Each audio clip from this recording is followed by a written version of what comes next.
Hello, in today's GIMP tutorial we're looking at how to outline an object in GIMP. The first thing you might need to do, depending on the image you're using, is to make the image layer the same size as your canvas. So we want to go up to Layer, and then Layer to Image Size.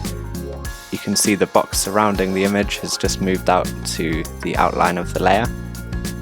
The next thing we're going to do is right-click this layer with our cat and press Alpha to selection. Now only the cat is selected. Next up we're going to go Select, Grow. We want to select the number of pixels we want in our outline. So let's try 8 for this one. You can see our selection has grown by 8 pixels. Next up we need a new layer to work on, so Layer, New Layer. Just press OK here. Now we're going to fill in the outline using the bucket fill tool, and let's select a different color. Let's go for white, press OK, and just click in this shape. Now you have the outline of your cat. I'm just going to deselect so you can see it's in front of the cat, which is not what we want. We want it behind the cat, so you can go to the layer and drag it down. Now you have a cool outline for your cat.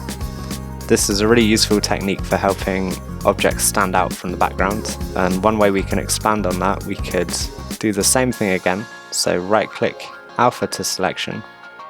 Now we're going to grow it again, select and grow. Let's do another 8 pixels, press OK. So now we have an even bigger outline. Let's do Layer, New Layer again, press OK. And this time we don't want white. Let's choose the bucket fill tool again, and let's choose black this time. So you can just fill it in like that, and again we're going to move that layer down. Now we have a double outline on our cat. And there it is, that's a quick and easy way to outline objects in GIMP. I hope you found the video useful. Press like if you did, that really helps my channel. Thank you very much.